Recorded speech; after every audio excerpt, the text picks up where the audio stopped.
Welcome to Rise and Fire Bets. My name is Chris Exusion. You can find me at Chris Ebom on Twitter. And the madness continues this week. Dell matchup play is going on. And hey, you had Terrell Hatton. I get it. You know, he was the darling, the easy route. And you know what?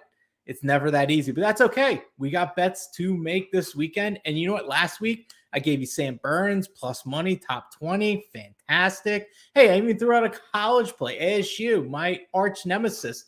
I knew how they play. We took that over. No problem. No worries. We want winners. You got them. I got my man Byron on. I'm so excited to have him on. He does great content for the PGA, great graphics, man. He does it all, man. He's a craft. He does all the trades, man. Absolutely love it. Great to have him on. Let's rise and fire with Byron, Model Maniac. You can find him on Twitter. And honestly, you do a lot of stuff, dude. I'm losing track on you for what I can plug you for. Dude, I'm losing track of what I do. You know, it's time to start trimming down the fat a little bit, and then starting to like focus again, re-streamline the process. But no, I appreciate that awesome intro and rise and firing, baby. I love what we're going. We got to keep those winners rolling through the program, give the people what they want, and just a nice little Friday evening talking some golf. I mean, where else would we rather want to be anyway? Exactly. You do all your work all week. I do my work all week. You know, we don't want to bore people with like all the big numbers, this and that. We're looking for winners this weekend. And you know what? You put your work in, and there takes a lot of, you know, what you talk about and everything. And we're going to dive deep into these kind of, you know, what these rounds are, what happened with the tournament today. Something that stood out to me this week. Cam Young was kind of like the darling this week after he had Webb Simpson's new caddy, you know, rising and firing, pretty much hint pins left and right. And his odds are absolutely outrageous. I want to bring this up right now because like I couldn't believe what we were looking at over here for the most part. If you go down to see where Cam. Oh, geez, I'm at the Masters. Sorry, I was already diving deep into that. Excuse me. I apologize. I was kind of just looking. But for the Masters, I mean, I am eyeing out that 45-1. I think there's a 48-1 on Circa for the Masters for Cam Young, dude. I don't know what you've got it over. Is that so? Yeah, I think that's about the ballpark we're at right there. And yeah. Typically he's like, you know, Masters, you need to have that experience. So we would get into that later. But I saw him at 9-1. I feel like that's kind of an outrageous number. While you have a guy like that's a proven winner like Kirk Kitayama who has an easier road at 20-1. What are your thoughts about that? So I just saw Data Golf right before we got on here, a few minutes before we got on, tweeted out their strokes gained through 3 rounds. Cam Young has gained 13 strokes on the field and 9.2 of them on approach. He lost a stroke tee to green. I mean, off the tee. So Cam Young, the second longest driver in the field outside Rory maybe, has been losing off the tee but gaining everywhere else and 9 on approach. So he's gaining like an average of 3 per round.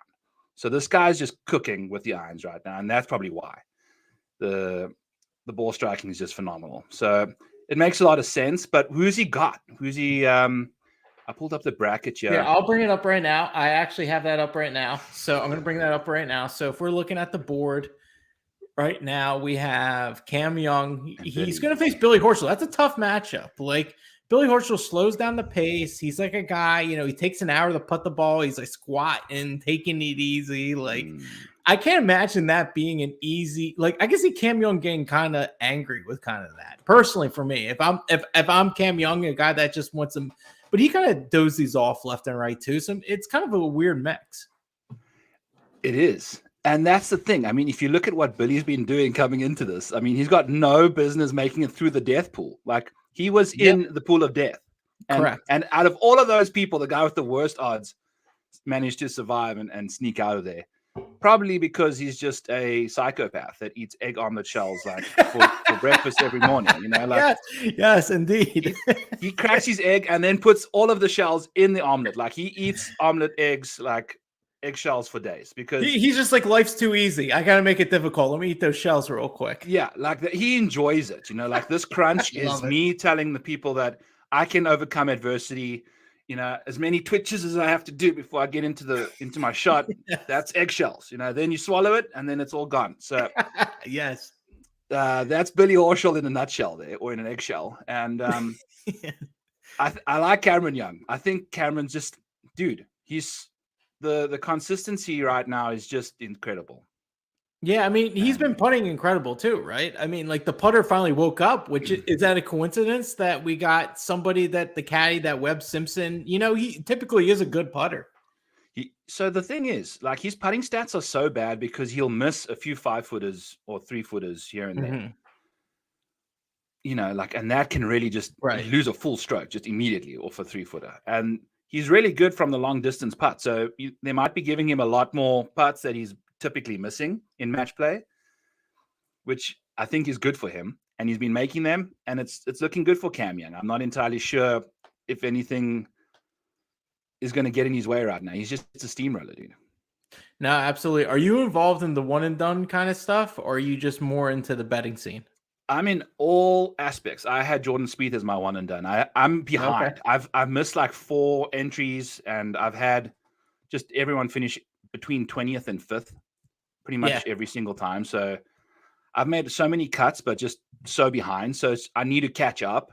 Yeah, you need and to I went with Spieth as like a weird play. And then this round was just so frustrating this morning. So no, I totally understand. So like I'm in 3 one and dones. Okay. So I did the Mayos one, which I'm doing pretty well in. I took more of a conservative approach with Cantlay because I'm doing well. I'm cashing. So I'm like, hey, let me put the pressure on. Cantlay had the easiest route. So then Rick Rungoods, I'm doing terrible in. So then I decided to take Xander, take a chance on Xander. Nice. Right now he looks like in a pretty good spot. I know Rory, the thing about Rory, did you see that shot on 18 where he just like hit it right next to the hole? Like he just dominates that 18 hole. That's so crazy that like he has that in his arsenal. Just imagine being Denny. Like, all right, I'm in it. We're going to hit our tee shots and then I'm going to go down there and we're going to make birdie and at least tie this hole or something. The moment Rory hit the ball, he just iced it. It's just iced. It's just like done. Like let's go. It's just a walk off 375 yarder. No, it was crazy. Like Denny McCarthy had no shot when like he hit that drive. Like what Denny McCarthy can really do after he hits it, like stick it on the green. Like he just hit he tried to rip it as hard as he could and just flare it off right, which is normal. Like I get it, like no one rips that ball dead straight center, like 3, whatever he hit, and just dropped it on the green. Like you just have to try your best and grip it and rip it. But so how many match play holes on a par 4 have ended after 3 shots? I can't be many.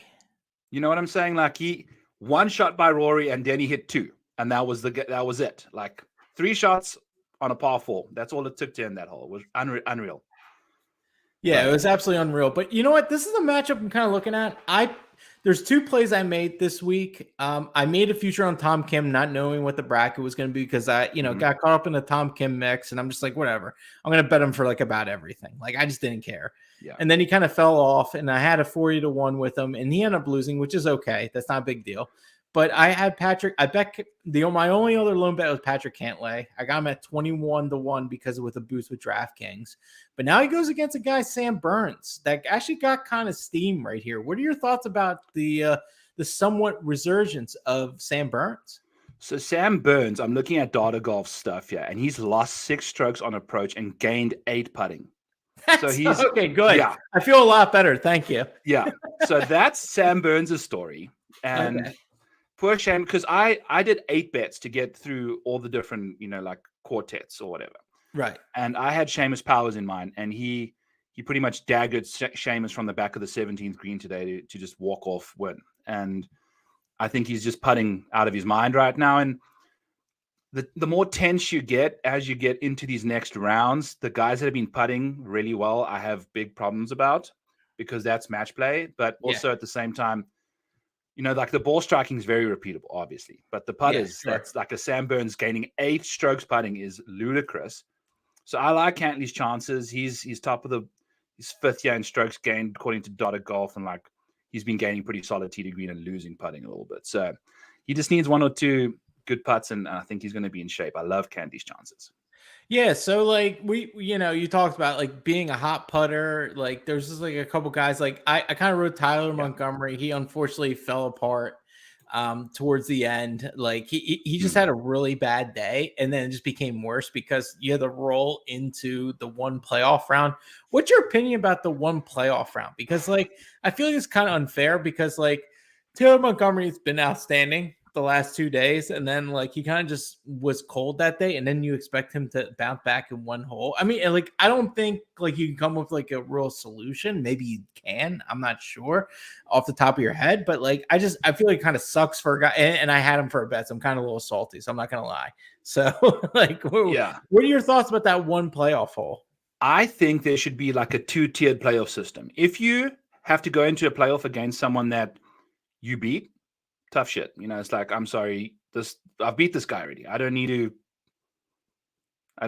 to beat him again. Why are we going to decide our fate on one hole when we just played a full round, like a full match? If there's 3 people, then whatever, you know, just go do the crapshoot and just see what happens. Like that makes a bit more sense to me, like today. But I don't think it makes sense because you got to wait for everyone to tee off. If you go off first, you got to wait forever till you get to the first tee. Yeah, correct. Yeah, you have about an hour or so where you're waiting, and I mean, I guess maybe you can figure something out at that point. But if you're hitting like dog shit like Montgomery was just like he was spraying stuff, and like he's the putting god, GAUD, JAWD. You know, like the guy's the best putter on tour. I mean, I don't think that's like any like exaggeration. I think he's the best putter on tour. And like honestly, like the fact, I mean, he just could not hit his irons. His driver was going crazy. He didn't have a chance with his putter. And I was like, oh man, this stinks. I was already counting that money with Taylor Montgomery, but it happens. It's match play, right? Yeah.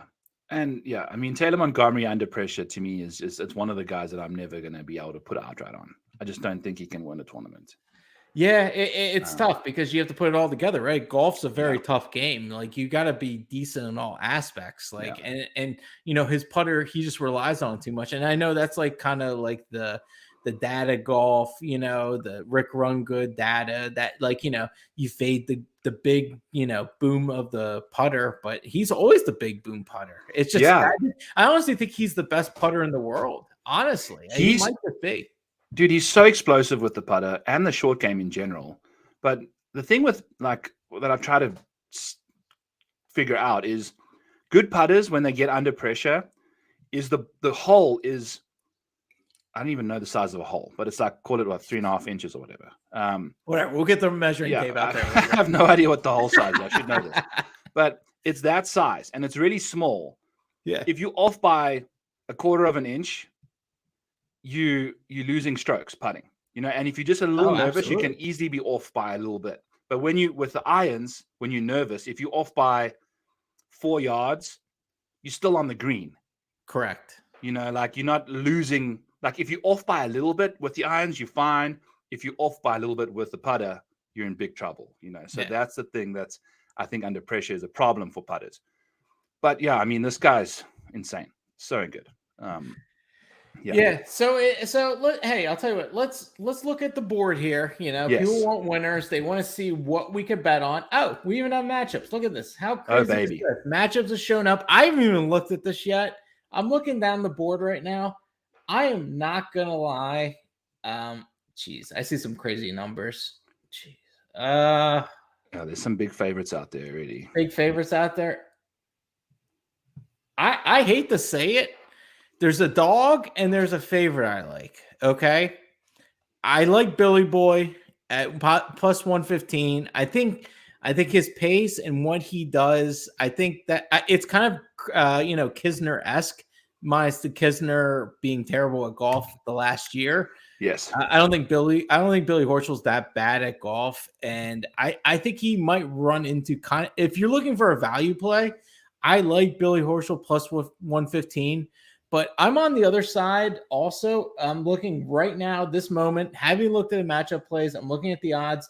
I think this Kirk Kitayama number at minus 130 against Putnam, I think that's a good number. I think he has enough to equalize that putter against Putnam, and he's already won at the API this year. I think I think that monkey's off his back of winning. I mean, that's a huge event. That's a big purse. I mean, if no one's riding higher than Kurt Kitayama, I don't know who is right here. So those are kind of two spots that I'm looking at for just specifically for tomorrow. What are you thinking? Yeah, I love the Kurt play. I think he's a much better player than Andrew Putnam, especially over the last. And I don't think you're paying a premium when it comes to minus 130. I don't feel like you're laying too much of a juice there. No, I totally agree. If you look at recent form, he's got the better recent form. If you look at what's happened in this tournament versus, if you look at what he's been up to in this event, Kurt Kitayama's gained 9 total strokes through this event so far, and Putnam is sitting all the way down here in 22nd, only having gained 2. So he got that kind of a goofy group with Harris English and those guys, and I think having made it through the tough group, I love that Kurt Kitayama play actually. And my boy Tara's coming up here. I'm part of the Discord over here. Tara's the man, dude. We're awesome. Part of the. I mean, I'm not gonna lie. I've been on this Discord, the Kitty Army that we're part of.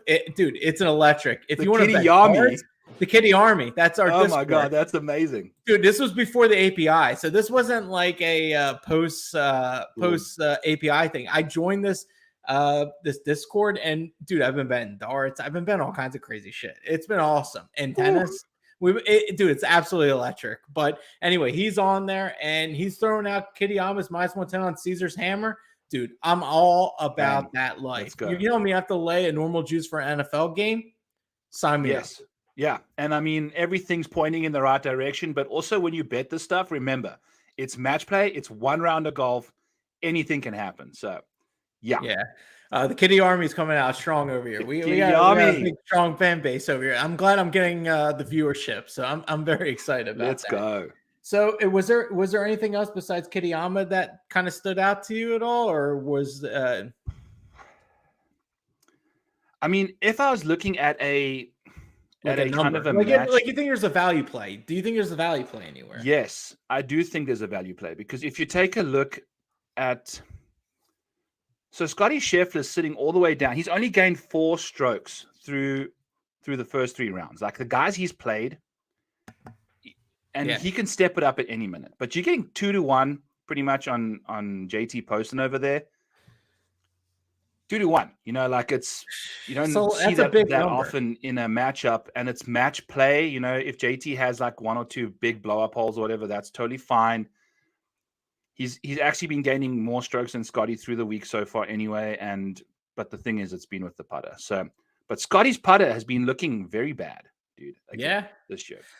Well, you know what the thing is though. Like everyone looked last week, JT posted a bunch of like less than 5 foot putts. That kind of if you're like really like you and me, we're in this deep every week, and if you got somebody that's been hardcore about this every week, I don't know if you're getting that kind of person with these kind of numbers, but I think at plus 190, I mean, I would take a shot. I mean, don't get me wrong, I think Scheffler probably wins, but if you're looking for like a little dart, you know, a little sprinkle, they can get somewhat of a 2-1 money on pretty much just 18 holes. All you have to ask is for 18, and that's I think at the end of the day, like 18 holes is just 18 holes. Like we get it, Sky Scheffler. Better golfer than JT Poston. I'm never denying that. But you know what? Number play. 18 holes, 2 professional golfers, a guy that's been playing pretty well, and a guy that was kind of slipping with the putter last week, but now is starting to get his groove in. Won 3 matches in a row, getting almost 2-1. I don't hate it. I'm not going to lie to you. No, and also I've been a little distracted here because I just placed the Kitayama bet because this is Rise and Fire. Yes, absolutely. There's a lot that needs to happen here. So Kitayama bet just got placed. Beautiful. I love it. I'm placing it too. Cheers, and I brought what are you drinking? This Prairie Fire. It's a Prairie Fire whiskey shot from the Casey's that I live by here. Oh my gosh, Prairie Fire. That sounds exciting. I know it's I'll give you a feedback here, but this is a Kitayama Prairie Fire. Yeah? All right, I will drink to the Kitayama as well. It's straight up cinnamony delight. Oh, so it's like a fireball. Not terrible. So it's like a fireball. Yeah, but a bit more liqueur-y than a fireball. You know, it's like a bit more of a cinnamon tinge to it. I'll have to be on the lookout for that. And my tongue is now just numb. So we hit Kitayama next week. I'm going to be looking for that. So Yes, we'll be ready. let's go. Rise and Fire you need to get Prairie Fire to sponsor you. Yes, dude, I love it, man. Yeah. I love what you bring, man. I'm so excited to have you on here. You know, you bring out such great content, not just on the video, but the written as well. So I'm looking at the main board here. Okay, let's go back. So if I'm really looking for a outright that I feel like could really do something, don't get me wrong. I have 21 to 1 on Cantlay, so I like that as well. I mean, I hate to beat the same drum that I've been beating, but I mean, if you get a Kirk Kitayama 21 compared to a Cam Young 9 to 1, I like that. But even Jason Day 10 to 1. I mean, you see all the analytics and all the course correlation that goes along with Jason Day, and he's been kind of just playing really well. Like, why not like throw out a Jason Day 10 to 1? Like, don't worry about that pre number. Like, if you win 10 to 1 on any kind of bet, like, I think anyone should sign up for that. Yeah, it's interesting because I've got Cooch Daddy going in. You know, he's one of my 8 guys. Yes. I had 3 of them make it through, so he's one of the 3. Okay, all so right. I'm kind of hoping J-Day doesn't quite just smoke him, which it's looking very likely that he will. They just minus if you 170 look at them, on the matchup. That's pretty high. I know, and that's the problem when you bet all these high odds guys going through because they're going to make it through. That's just the odds that happen. But the moment they get into the next round, like your potential to hedge out of those bets is just, it's done because you got these massive favorites against your guys. Right. Now, Cooch so we got 4 past champions that have made it through here.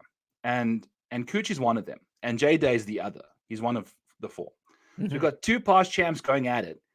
I do think J-Day wins, but obviously, you know, I've got some love for Cooch. I have to cheer for my guy. Yeah, sure. I get it. We all have our guys. I get it. Yeah. If I want to pick a number here on this board, Cameron Young at 9 to 1. Okay. I know that you're not necessarily as on board with him, but if I'm just looking at, I think they gave him a point per strokes gain on approach that he's had so far. Like that's just what's cooking here. And he's so dominant, dude. Like he's getting off to these fast starts. Like that front 9 he's just absolutely cooking. Oh, that first front 9, he went -8. It was absolutely insane. Yeah, it was the craziest. It was the craziest front 9 ever. Well, he did it again today. I think he made 4 or 5 birdies in a row to start his round. He did it again. Oh, I didn't know that. So he's cooking on that front 9. Like I don't want a guy that cooks on the back 9 because you're not going to have a chance if the guy that you're playing against is Cameron Young, who cooks it on the front. You know. So no, that's actually a really good point. Yeah. If he's vibing on those holes early on, he's always going to most likely be up in the match, which is exactly what you want. And I think he's just, you know, I mean, 9 to 1 in this. What is the best? We got the best odds you can get is a 35 at this moment. So like you got to really understand that evaluate it, right? Yeah. Yeah. Like that's the worst bet on the board is a 35 to 1. Coming from a guy that's got absolutely no business being in this playoff either. You know, like what is he doing? Mackenzie Hughes. So 9 to 1 for Cameron Young, who's just he's feeling it right now. And dude, I'll tell you what. I you know, because I've been watching this and everything. Dude, JJ Spawn's been taking everyone to the woodshed. I'm not gonna lie. He is fucking owning people left and right. Like, he's just taking them to the back and taking care of business. And you know, he's a Valero Texas Open champion. So I mean, like, put some respect on his name, right? Yeah. I mean, but we've got all these guys that have just been washed coming into this event, and now all of a sudden, dude, I love him, man. He's been whooping guys. He's been absolutely and just daggers and just. I just want him to like show up tomorrow in a Hawaiian shirt, untucked again, and just get. I know. I just want him to go bonkers and just be like, "Screw these guys." Who's there's JJ a part of me that wants tomorrow? to do that, but let me see where he's at in general on the bracket, so I'm not kicking myself. So he's going against Xander, whatever. You know, he beat Xander. It would be the first time if I lose something with Xander, right? Okay. You know, so this is why we do this, is because if you go look at the board, Xander made it through today. He hit a shot on hole 17 that hit the rocks in the hazard. Yes. And bounced all the way up into the air and then all the way back down, bounced off a bunch of other crap, and then landed into the spot where he had a very easy up and down. Tom Hoge should have beat him on that hole. He should have, right? Yeah, Tom Hoge was dominating that round. Yes. So Xander was on the ropes and the bell rang. The rocks rang, like whatever rang. Yeah, and no, he definitely. managed to just sneak through there. I don't trust him. I don't. You know what? The funny thing you say that, I actually don't trust him either. I'm not gonna lie to you. Yeah. If I'm What's this looking matchup at the of board JJ? right now of what JJ Spawn plus 135. 135, that seems a little low. Is that a little low number? I think it's fair. You think it's like fair? I think if you look at the pedigree of both those guys, they a different class. Xander's in tier B, and I'd say JJ's in tier C, maybe the bottom of it. But the way he's been vibing, and I feel like he's been in complete control of his game, where Xander was just hanging on by a thread just against hanging the guy on, who went right? 0-2 today. So it's just like and Xander had a really easy pod as well, I think. I mean, Hoagie Wise and Cam Davis. None of those guys. I had Cam Davis moving through because he hit his right peak last week. We finally figured out he was actually not sick like the last month where he's been hot garbage. And there was a point where if he would have won and Xander would have lost, we would have gotten a little overtime and a little one hole action. That's I'll how tell you close what, the more we're talking right now, I might sprinkle a little JJ Spawn. Yeah, let's do it. I'm down with it. I'm booking it right now. I'm putting in my phone. We're ready to go. We're gonna go 135. We're gonna go JJ Spawn. I think that's a good play. You're getting plus money. And you know what? Xander might be on the decline, like you said. He got kind of like I was watching it, and Hoagie was beating him for the most part. And I was like, you know what? I mean, like, I was like, Cam Davis has got a chance for give me a Cam Davis playoff hole. I want to get hurt again. That's all I said. Like, let's just do this. Yeah, give me double the amount of pain, because if I'm just going to get hurt, just give it to me all. Yeah, I mean, if I'm already going to get hurt, just kick me in the nuts one more time. I'm ready. I've got two of them. Might as well do both. So, cheers. I'm in on JJ Spawn, Rise and Fire, baby. Let's go. Well. Rise and Fire, brother. So we like it, man. And we're finding good spots here today. But you know what? I'm gonna let you go. We found some really good spots today. I appreciate you, Brian, for coming on. This is a quick hitter. We're having fun. You know what? I think there's good value in the play because we watch these rounds like no other, and we put the work in every week. So I think there's something to take with that and betting experience on top of that. So I think we found some good spots, and I'm really excited about this weekend. I think we got some winners here. Let's go, dude. So what we got? JJ Spawn, and we got the minus Kitty Army. Yeah, the Kitty Army, baby. We're all about it, man. So, cheers to the Kitty Army. Kitty Army. Cheers to the Kitty Army. Yep. Let's rise and fire. Hey, Thank you for having me on, bro. I really appreciate it. No problem, man. I appreciate it.